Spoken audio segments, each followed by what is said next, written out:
Are there any Canadian bronies here today? Well, I think it's interesting that everybody up here on stage is Canadian. And I was going to ask. How's it going, eh? We're a bunch of Canucks, eh? Oh, yeah. I'm just saying, right? It's a little bit different in Canada, hey? Oh, sure. Like, we got lots of ice up there, not like here. A lot of lakes and everything. It's real hot here. It's pretty hot down here, eh? Yeah, she's pretty hot down here. Yeah. Yeah. The Canadians are laughing. And even Terry, you're in Los Angeles, but you're a Canadian transplant. I am originally Canadian, yes.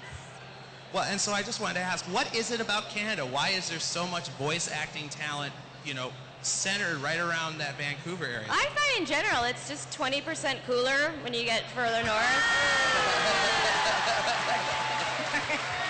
I see how you came up with that in 10 seconds. See what I did? Canadian. Well, so I guess then, this is kind of an interesting question. You guys were doing the accent there, but do you ever find that you have to scale back a Canadian accent when you're performing? Yes, a boot all the time. And hooves instead of hooves.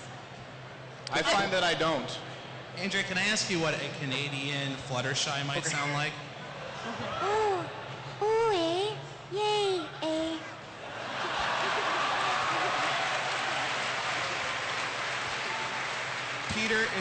Peter, is there a Canadian Big Mac out there? Oh, boy. Yacht, I guess. Nope. I want Andrea Lidman to do her best squee. Wait.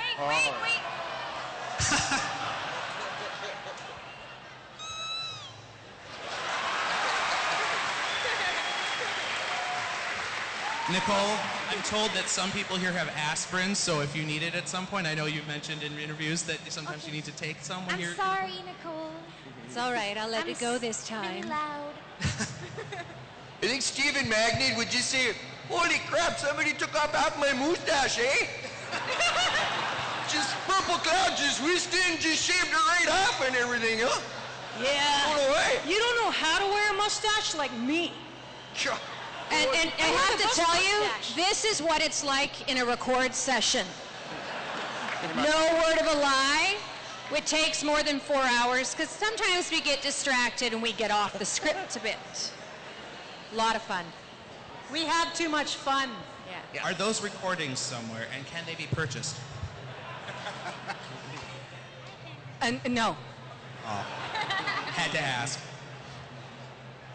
All right, well, Kathy, when we did our interview on EverFree Radio with you, I found it interesting to find out that you are actually by training, a social scientist in a sense. Can you guys hear him? You guys, okay, I'm gonna hold this a little closer. Is this better? Yeah. There you go. Hear me now. Kathy, I found it interesting when EverFree Radio interviewed you back, I believe, in March, that you said that you actually study social science. And I'm kind of interested to see what your reaction to the Brony phenomenon is as somebody who has extensively studied the social sciences. I think it's absolutely fantastic, and I've never worked on a show before that's actually caused a community. And that's the beautiful thing about My Little Pony Friendship is Magic, is that there's something that's bringing all of you together that's never happened quite like this before.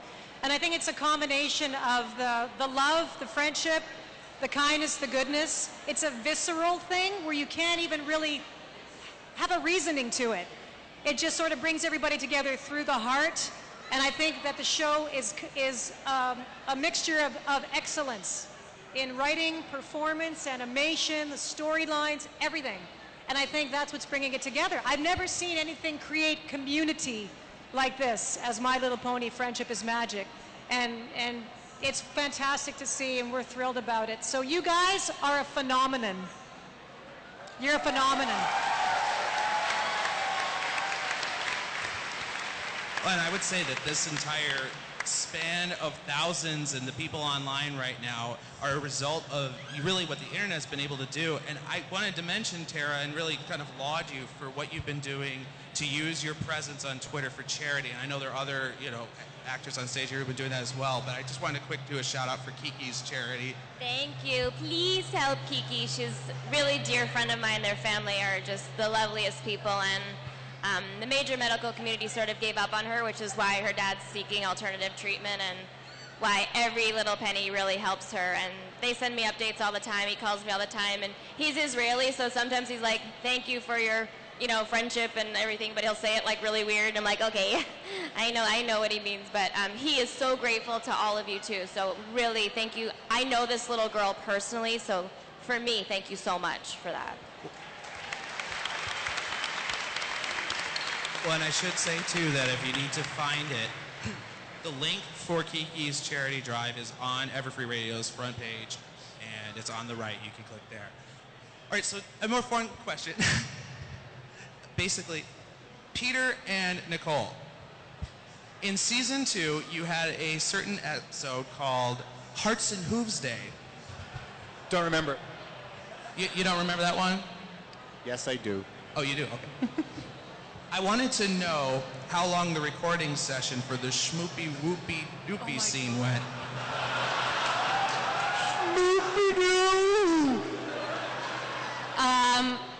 Well, I got a fit of the giggles kind of around the second schmoopy whoopy doopy dippy line. And I literally almost peed my pants. I was laughing so hard. So it took a little bit of time. Yeah. Yeah, but gosh, it was fun. And I kind of am hoping that maybe the writers will slip them another love potion, because I thought they were hysterical together, so. Yeah. Yeah. It was good. It was a good time to do that. Especially we were talking earlier about the difference between your performance before the Brony phenomenon and after it. And for me, before Bronies, there was only yup and nope.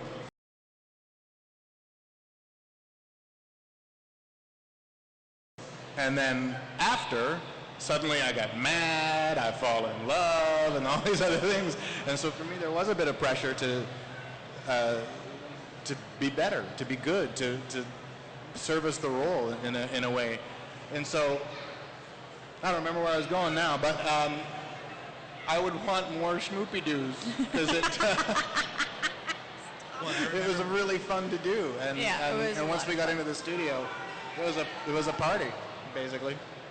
Well, and I remember when that episode came out, everybody said, Big Mac says a full sentence. Yeah. Dot, Y'all dot, don't miss dot. a thing. Nobody misses anything. No? They really don't. No. You're all too smart. Stop it.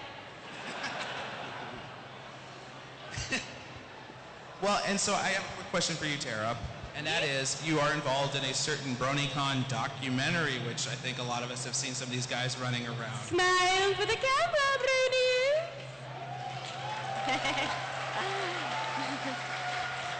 And I just wanted to know, are they keeping you busy at this convention just a little bit? I mean, are they... Oh yeah, but I'm here for the fans. So if I'm busy the whole time and I don't get to go do exploring, that's fine. This trip is for you guys. That's why I'm here. And where's my airplane Brony? The one that I kidnapped. Is he here? Where's my kidnapped Brony? There he is. There he is. So we met him on the airplane, Megan and I, and so sweet. And the Brony community is so sweet and genuine. And when I get a tweet that's hateful or someone saying to me, why do you embrace these people? It completely baffles my mind, because you are like the sweetest, most supportive, incredible, we've said it a million times because it's true, fan base. And there is no room in my brain for haters at all, and I just completely ignore it. And yeah, I mean, forget it.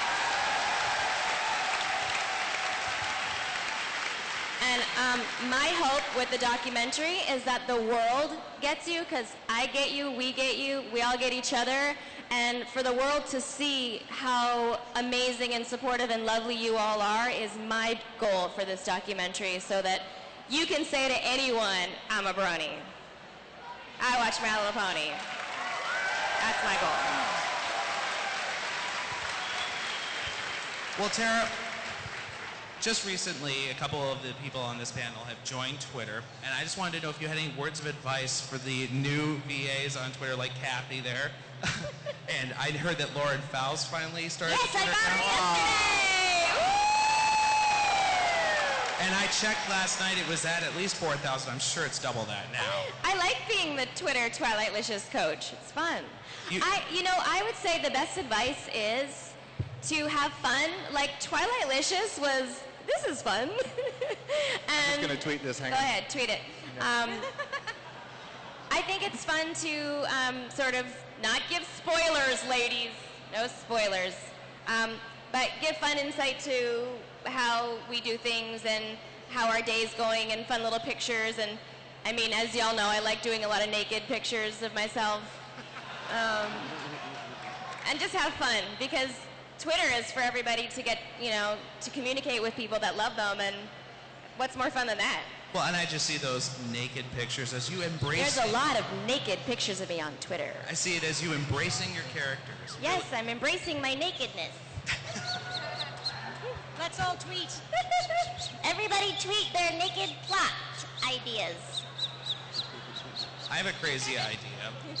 Maybe all the bronies in attendance and those watching online right now, tweet right now if you can.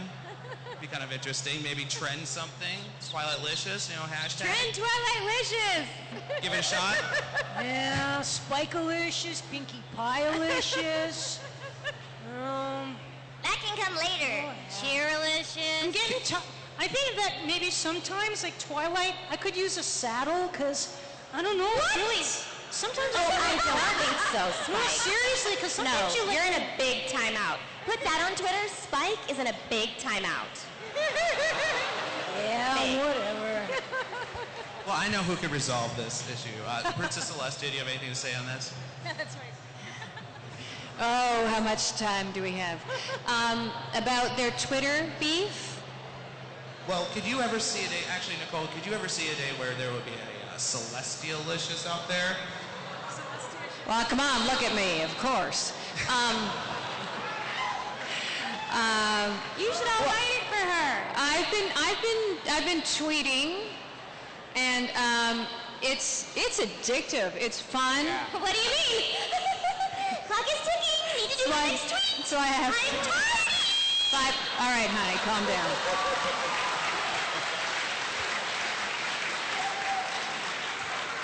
And I think it's a great way for the fan base to connect, and a great way to share some things. What's going on with the hands? I'm confused. Well, and I wanted to say, actually, on a larger note, both of your characters, Celestia and Shirley, are kind of teacher characters, and I know from everyone I've ever talked to that has met you and interacted with you, some of the people that I work with, for example, the guys at Equestria LA, EverFree Northwest, they all call you the fandom's mom. And so I guess, when people ask, about the Twitter That's thing, a and they hot ask mom. Nicole Oliver, they listen. They listen to you. Wow. Well, I am a mom. I have 2 little boys who do like My Little Pony, and why wouldn't they? I am maternal. I like being maternal, and I think the thing with this show, which I've taken into my heart, and especially in January when I met so many of you for the first time, was the individual stories really touch me, how our show has affected people. That affects me. And so I do feel a big connection when people share their stories with me, a maternal connection. And I think, there's so much crap in the world. I'd much rather spread love, hug, support, and keep that vibe going, So I guess I'm a teacher, I'm a mom, it's who I am, it's what I do, and it's what I give to you.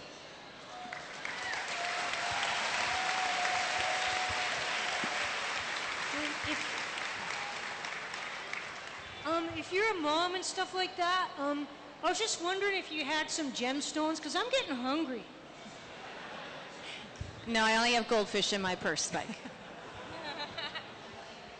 Okay, different track. Andrea Libman. I'm just gonna tweet something. Hang We're on. busy tweeting. Everybody's tweeting up on stage. Yeah. Well, I think in the crowd as well.